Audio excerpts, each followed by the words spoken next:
This gentleman suffered quite the grievous injury. I should return him. His organs are still fresh.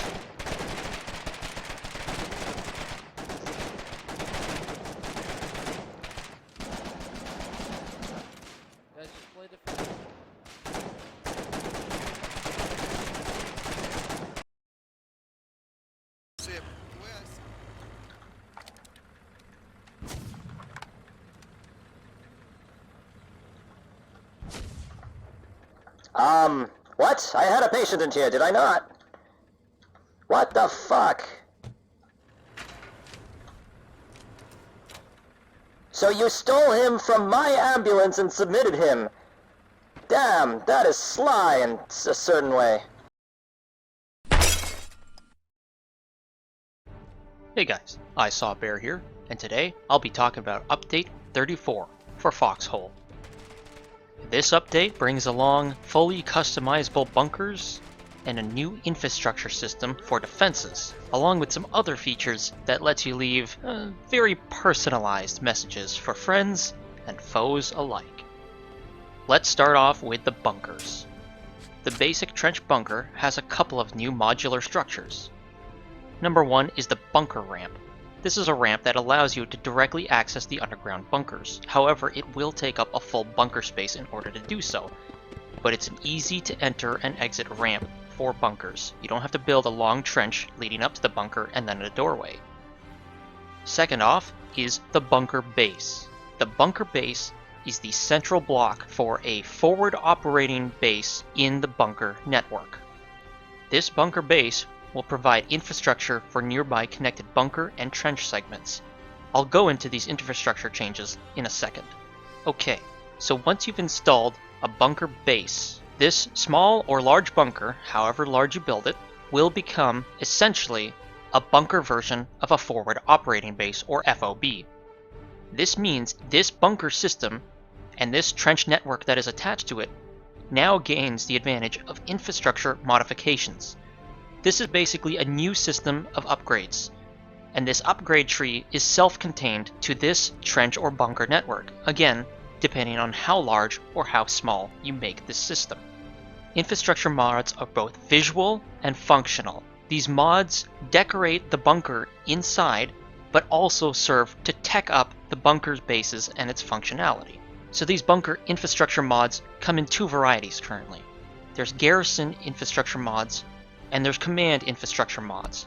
The Garrison infrastructure mods include things like bunks, lockers, dishwash stations, latrines, kitchens, and pantries, while the command infrastructure mods include things like workstations, computer modules, radio stations, chalkboards, and strategic maps. So each interconnected bunker system and trench network will upgrade themselves over time individually using Garrison and command infrastructure.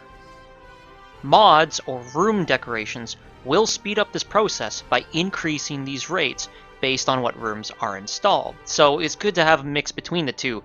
Do note, however, that the more infrastructure mods you put will diminish in their return rate for the bunker base's tech progression. So just spamming a lot of Garrison infrastructure mods won't make you tech the Garrison infrastructure tree up in a day. It's still going to take some time. Now this all sounds a little bit more complicated than before. And don't get me wrong, it is. However, something to alleviate your pain is that you will no longer need engine rooms in order to activate Garrison AI in this trench or bunker system. Now, you just need an upgraded command bunker to do so. These command bunkers, or bunker bases, as I said, now act as forward operating bases, so that means you can actually spawn in them from the home region and set your spawns there if they are upgraded correctly. And this also means that the bunker upgrades are now all unified underneath this infrastructure system and no longer depend on tech tree requirements. The last new structure you can build is the Buildable Signposts. These cost 25 basic materials each. This is mostly to ensure that they're not spammed all over the map. These signposts allow players to leave limited messages behind in the world. Signposts can be up or downvoted, just like map posts, which will increase their time and their lifespan, or decrease them accordingly. An additional setting in the options menu allows the distance at which signposts are readable to be configured to your preference, so you can either read them when they're super up close to you, or read them across the entire screen. There are new region zone tooltips. Hovering over a region in the world map now shows information about that region's facility efficiency and whether or not it's in your faction's home region or an enemy's home region. And there's been a revamp to the lore system. New user interface for displaying lore that supports better formatting has been added. Although I've still yet to find any myself, lore can now include sound and/or additional visuals. And a lot of the in-game lore has been refreshed to this new system in many cases. The next big change is squad storage. Note that this is a bit of an experimental feature, and it might be significantly changed or even scrapped in the future, depending on how things go. Anyhow, squad storage enables squads to securely store crates and/or vehicles at storage depots. The capacity is limited to 50 crates or 3 vehicles per squad member per storage depot. So that's 100 crates and 6 vehicles if you have 2 people in your squad, and so on and so forth. Squad storage contents are transferred back to the public stockpile after 50 hours. So just over 2 in-game days, you must use these items or else they'll be set off to the public. However, submitting additional content to the squad storage at any time will extend this storage timer for your squad. Now this is important. Only crates or vehicles marked as squad storable can be submitted to squad storage. This includes newly produced crates from my personal or squad factory orders are squad storable. So only things that members of your squad actually actively build can be stored. You can't just take supplies out of some random dude's truck and put it in your squad storage. That's not how that works. Same goes for vehicles. They have to be newly built. They have to be built by your squad. Also, crates and/or vehicles submitted to a public stockpile are no longer squad storable. You can't submit rifles to a public stockpile like a desperate FOB, only to pull them later after they've already been desperately needed by the troops. They have to go straight to squad storage first. Squad stockpiles are shown in the map tooltips, separate from public stockpiles, and squad stockpiles can be released back to public stockpiles with an action button. Also of important note, squad stockpiles are far faster and easier to pull from than public stockpiles. One thing that Kloos pointed out to me was that squad stockpiles are far faster and easier to pull from than public stockpiles. Now, this means a few different things, but the example he pointed out to me was that if you are doing logistics and you wanted supplies to be kept on the front lines but not wasted by randoms, you could select the option to store them in a squad stockpile and release them back to the public when you felt the time was right and when the front lines actually needed those supplies rather than when people wanted to take them. This means you can slowly drip out or dole out supplies at a more controlled rate rather than letting the whims of the masses take to them. I'm not sure how this is going to turn out in the far future, but it does provide an interesting option for logistics players going forward. Some gameplay changes include facility efficiency changes include efficiency replenishment points occur 33% more frequently than before, and facility efficiency replenishment points now occur at random instead of at fixed times.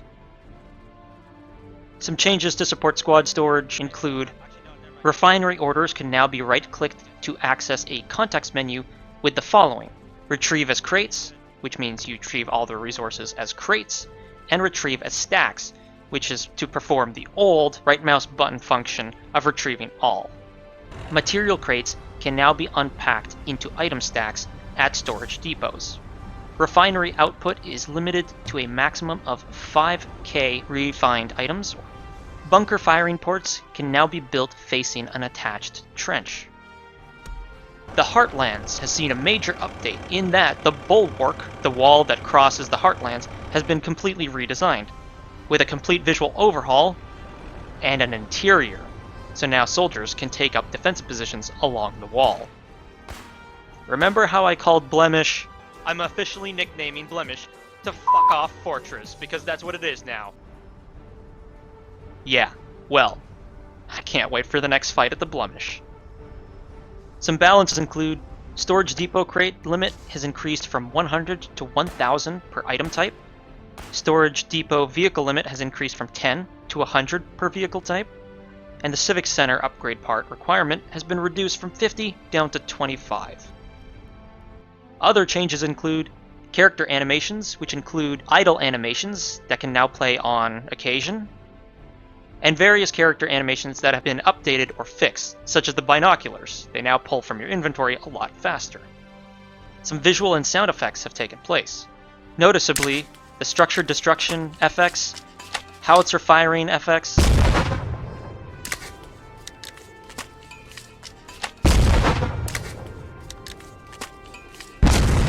pistol and rifle FX,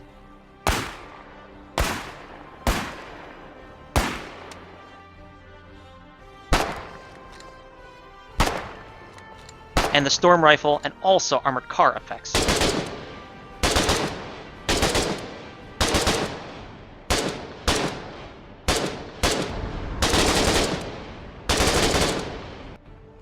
Tier 2 bunker visuals have been updated. Garrison supply information on the base screen has been moved to a new widget at the top.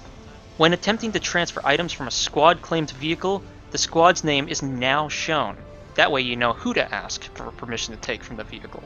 Same thing goes when you're adding items to a vehicle, so that way you don't accidentally put 500 BMATs into a truck that's no longer accessible to the public. And the structure build menu is now taller, so you don't have to scroll down to find that watchtower. There were some bug fixes along this update, but I'll save that for the patch notes down below. Thanks for tuning in. I cannot wait to explore all your custom-made bunkers, and I can't wait to find out how many of you are insane. If you like what you saw in this update, like, subscribe, and share with all the bunker builders out there. And as always, good luck, keep your heads down, and stay in your foxholes. Bear. I think that was a normal Out. show. We only took 80. How it goes, gentlemen? Get back in. Thanks for the truck, I appreciate it. We'll get you, you cuck. Okay, as you wish. Bad place to be, my friend.